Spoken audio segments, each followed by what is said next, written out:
परवेज़ खटक की बात हो रही है। उन्होंने बिलाखिर नई पार्टी का ऐलान कर दिया है और सरप्राइज़ ये नहीं कि PTI पार्लियामेंटेरियंस के नाम से नई जमात बना ली है। सरप्राइज़ ये था कि उनके साथ खैबर पख्तूनख्वा के अहम सियासी रहनुमा भी बैठे नजर आए। ये लें जी, सारी फ़ोटोज़ सारी वीडियोज़ आपके सामने हैं, जिसमें साबिक वज़ीर आला महमूद खान भी शामिल थे। मैं थोड़ी सी ना आजकल शॉकर ही मिलता है हाँ कि I do feel for PTI, क्योंकि कुछ उनके स्टॉलवर्ड जो कि बिल्कुल वो अटूट अंग जिसको नहीं कहते कि ये गए तो गया, तो यही निकल गए सारे। एनीवे PTI के परवेज़ खटक साहब को आप देखें, इनको तोड़ना बहुत मुश्किल नहीं था, थोड़ी सी जान लगी होगी। तो अभी भी वैसे सीधे ही बैठे हुए हैं, कोई टूटे भी नहीं है। हाँ नहीं, अच्छा वो वाला तोड़ना नहीं, अलग करना मतलब। No we know exactly what you meant, but anyway ये सब कुछ आपने देख लिया। PTI के गढ़ कहलाए जाने वाले सूबे में एक इंतहाई तजुर्बाकार सियासी रहनुमा की जानिब से नई जमात का क़याम तहरीक इंसाफ के गैर यकीनी मुस्तकबिल की अलामत समझा जा रहा है और परवेज़ खटक ने अपने अदवार के कारनामे गिनवाए और साबिका पार्टी, अहम बात यह है, साबिका पार्टी की पॉलिसी पर सवालात उठा दिए। वाह, अच्छा ये देखें, मैंने और महमूद खान ने इस सूबे में 2 दफ़ा हुकूमत की, हमारी टीम ने मिलकर इस सूबे की खिदमत की और उसको हमने साबित किया, उसका नतीजा भी सामने आया और हमने पूरी कोशिश की कि हम इस सूबे की खिदमत करें और पाकिस्तान की खिदमत करें। मैं आज इस मौके पर हर पाकिस्तान के अवाम को 2 सवाल छोड़ता हूँ, जिस पर सबको सोचना चाहिए कि हमने 3-4 दफ़ा तहरीक इंसाफ ने इलेक्शन के मौके क्यों ज़ाया किए जो हमें मिल चुके थे। क्या हमने जमहूरियत के रास्ते पे चलना है या इंतशार वाला रास्ता अपनाना है? ये सवाल बहुत गहरा है। इसके पीछे क्या वजूहात थी कि तहरीक इंसाफ ने इलेक्शन नहीं एक्सेप्ट किया और आज तक हम इंतशार की तरफ जा रहे हैं। इब्तिदाई तौर पर यह दावा भी सामने आया है कि इस पार्टी के साथ 57 साबिक़ा MNAs और MPs हैं, लेकिन बाद में कई लोगों ने तरदीद भी कर दी है।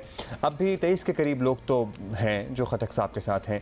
इनमें बड़ी तादाद साबिक़ा वज़रा की भी है, लेकिन सबसे अहम नाम तो परवेज़ खटक के खैबर पख्तूनख्वा में जानशीं महमूद खान साहब का है और ये दोनों हज़रात तहरीक इंसाफ की परफॉर्मेंस के पोस्टर बॉय थे। अलग बात यह है कि सूबे के सभी बड़े मंसूबों में करप्शन के केसेस भी सामने आए, लेकिन तहरीक इंसाफ के पास दिखाने बताने को कुछ था तो सही एटलीस्ट। अब ये दोनों बड़ी शख्सियात दावा कर रही हैं कि खैबर पख्तूनख्वा तहरीक इंसाफ का सफाया हो गया है खैबर पख्तूनख्वा से। ये दावा कितना सच्चा है इसका तो इलेक्शन में पता चल जाएगा, लेकिन ये तय है कि PTI के लिए सूबे में चैलेंजेस बढ़ गए हैं। सो वो जो एक कला समझे जाने वाला मामला था खैबर पख्तूनख्वा का, उस किले का दरवाज़ा टूट गया है। सीनियर सहाफ़ी अरशद अजीज़ मलिक हमारे साथ हैं, उनसे पता कर लेते हैं कि ये जो आप कह रहे हैं सब कुछ हुआ कि नहीं हुआ। ये बताइएगा अरशद साहब के परवेज़ खटक साहब का नई पार्टी बनाना तो मुतवक्के था ही, असल सरप्राइज़ ये है कि खैबर पख्तूनख्वा के कितने नुमायां लोग जो हैं वो उनके साथ नज़र आ रहे हैं।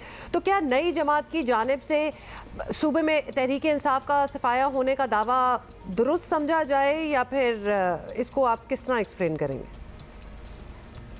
यकीनन पार्टी तो सूबे में ख़त्म नहीं होगी, और अगर मैं ये कहूँ कि अब मुकाबला PTI के साथ होगा तो ये गलत नहीं होगा। उसकी वजह ये है कि ये जो लोग थे इन्होंने तहरीक इंसाफ के नाम पे वोट लिया था, अब ये ख़ुद अपने उसमें खड़े होंगे हलकों में और इनका मुकाबला भी शायद जो है PTI के ही टिकट होल्डर से होगा। अब ये देखना ये होगा कि किस हद तक ये लोग कामयाब होते हैं और किस तरह ये मुकाबला करते हैं। अच्छा ये बताइएगा कि नई जमात का तहरीक इंसाफ पर तो सर्टनली असर पड़ेगा, सूबे में मौजूद दीगर जमातों पर क्या असर पड़ेगा इसका, खासतौर पर जमीयत उलमा इस्लाम फ़े के लिए कितना बड़ा चैलेंज बन सकती है ये? जहाँ तक JUI का ताल्लुक है या दीगर जमातों का ताल्लुक है, मेरे ख़्याल में उनको फ़र्क नहीं पड़ेगा, क्योंकि ये जो वोट इनके पास था वो तहरीक इंसाफ का वोट था, तो ये डैमेज करेंगे तहरीक इंसाफ को। इनका मुकाबला भी अगर अपने हलकों में होगा तो तहरीक इंसाफ के वर्कर्स के साथ होगा। तो मेरे ख़्याल में कि दीगर जो जमातें हैं उनके अपने हलके हैं, वो अपने हलकों में मजबूत हैं। सूबे के अंदर जब अगर हम देखते हैं तो JUI जो है उसके अपने हलके हैं, पीपल्स पार्टी के अपने हैं, नून के अपने हैं, ANP के अपने हैं। तो मेरे ख़्याल में कि ये उन पार्टियों को नुकसान नहीं पहुंचेगा। लेकिन अब एक बात और भी इसमें देखी जा रही है कि क्या इन जुमातों से लोग तोड़ के इस जो नई जुमात है परवेज़ खटक साहब ने बनाई है, क्या इसमें शामिल होते हैं या नहीं? अगर इस हवाले से कोई डैमेज होती है पार्टियां, तो वो अभी कुछ कहना कबल इस वक्त होगा। अच्छा, अपेरेंटली जो नज़र आ रहा है नई जमात में जो चेहरे नज़र आ रहे हैं, तासुर ये है कि इस्तेकाम पाकिस्तान पार्टी की तरह ये भी इलेक्टेबल्स का एक ग्रुप है। इनफैक्ट उसके अलावा और किया भी क्या जा सकता है? तो क्या खैबर पख्तूनख्वा की सियासत में इलेक्टेबल होना अहम है? अगर हम ये कहें कि ये जो लोग शामिल हुए हैं इलेक्टेबल्स हैं और ये सारे जीत जाएंगे, तो मेरा ख्याल है ये दुरुस्त बात नहीं है। इलेक्टेबल्स की सियासत खैबर पख्तूनख्वा में इतनी कामयाब नहीं रही और इसके अंदर जो लोग हैं वो उनके सब के जीतने के इम्कानात मेरे ख्याल में नहीं है।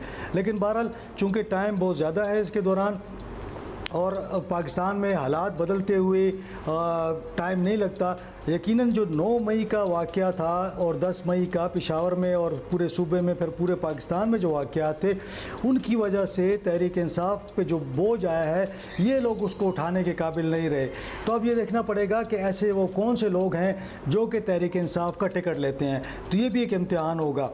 फिर मैं साथ ये भी बताता जाऊं कि जो लोग अभी तक रूपोश हैं, जो कि अभी तक जिनकी गिरफ्तारी नहीं हुई, वो भी बड़े नाम है उसके अंदर। अब ये देखना है कि वो लोग किस तरह आते हैं फील्ड में, इलेक्शन में कैसे आते हैं और वो किस तरह अपनी कैंपेन चलाएंगे। क्या उनको आज़ादी मिलेगी, वो कैंपेन अपनी चला सकेंगे, इलेक्शन में हिस्सा ले सकेंगे या नहीं ले सकेंगे? तो ये एक सवालिया निशान है, इस पर आइंदा दिनों में सूरत हाल वाज़ेह होगी। ऑलराइट, लेट्स सी क्या होता है। टिकट कौन लेता है? तो पीटीआई जो अभी रूपोश हैं, मुराद सईद कहाँ हैं? वो भी रूपोश हैं। हमाद सईद के भी ज़रा सराउंडिंग्स का नहीं मालूम, लेकिन वो मीटिंग्स वगैरह में मौजूद होते हैं, ट्विटर पर एक्टिव होते हैं। लेकिन मुराद सईद इज़ लाइक बिल्कुल he gone quite, sort of gone quite.